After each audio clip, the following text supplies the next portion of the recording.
Good morning. Happy Thursday. I have Neuro Coffee in hand, and Michelle, it is perfect. So the thing you want to recognize is that as a human, you produce your own forces inside, right? So inside of you is stuff, and that stuff moves, and it moves very specifically depending on what you're doing. Right? So when I breathe in, it moves in one direction. When I breathe out, it moves in another direction. Okay. And it moves in accelerations, if you will. Okay. It spins. There's momentums. So there's a lot of force going on inside. And then there's forces that you have to manage outside that are imposed upon you, right? So you produce your own, and then there's forces that are imposed upon you. And what we see in movement, so someone's movement capabilities as we're measuring them or as we're observing them do something, what we're seeing is the resultant behavior of the movement system within that context, right? So when you see a turn like that, what you're seeing is a strategy that someone is using to manage all of those combined forces.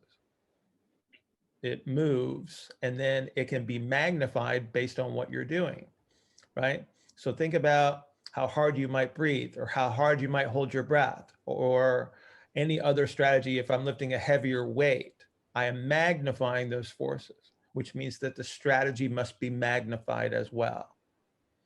And so depending on my physical structure, depending on my capabilities, then that's what they're demonstrating. So their turn that you're seeing is a strategy to create a result, right? So their goal, if they're doing a press, their goal is to say, Manuel said, I got to press this overhead. I'm going to press it overhead. And so then they use that strategy to the best of their ability. So it's always going to be there. Remember when we were talking about Suleimanoglu? Mm-hmm. Coming up out of the clean, yeah, at the Olympics, and you see his hips kick to the right, and he goes into this harsh, hardcore kind of a side bendy kind of a thing, right? You got the lift done. So what he was doing is he had all of these combined forces, internal and external, and you saw the result of how he had to manage all of those forces at that moment in time. And so that's what he did. That was his solution to the problem. So when you see the turn, it's a solution. And you might not like it because it's not pretty, but they don't have a choice at that moment in time. So if you don't like it and you want to make a change, then that's why you have to impose activities upon them to give them alternatives or better management strategies in your mind. So, and again, it's kind of like the same thing we were talking about on the IFSU call. It's like, when you see the knees coming in, that's a solution to the problem. And again, you might not like it, but it's a solution nonetheless. You ever spot somebody that was doing a PR bench press? Yeah. You ever see it come up unevenly? Sure. And they finished? Sure. Yeah. You know why they did that? It was their strategy, right? They had to. Yeah. They're at a threshold where staying even wasn't going to work. I made myself uneven and I finished the lift. And again, I'm not saying whether that's good. I'm not saying whether it's bad. I'm just saying that that is the strategy that they're using under the circumstances. Okay. Doesn't mean you have to accept it. It just means that you have to make a decision as to what are you willing to accept, and then consider the context. Okay.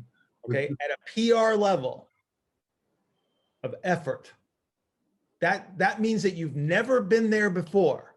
Okay. This is a lift you have never accomplished in the history of your life. You have no idea what you're going to be exposed to. You have no idea what it feels. You have no idea what strategy you're going to have to use. And then they figured a strategy out and they completed the lift. That's what a PR is. Yeah. Some people might be able to do it more symmetrically than others. And some people might need to skew into massive amounts of asymmetry to finish the lift, because the goal is to finish the lift, There are reasons that these people are world class, okay? Because they're not normal. Normal and average people don't do amazing things. So Usain Bolt runs, what did he run, a 9.59? Something like that, yeah. He ain't normal. Like I don't expect him to have normal hip rotation. I expect him to have an anteriorly oriented pelvis.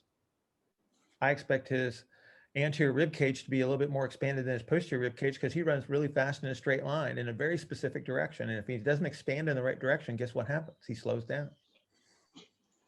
Right? So again, what are the considerations here? Who are we working with? What are we trying to do? Are we trying to achieve something that no one has ever done before? Or are we just trying to help people move comfortably? There's a difference. We have to take that into consideration. And then that determines, well, what am I willing to accept? Okay. Right? It's got to be a difficult mid-ground to establish. Welcome to the world of complexity.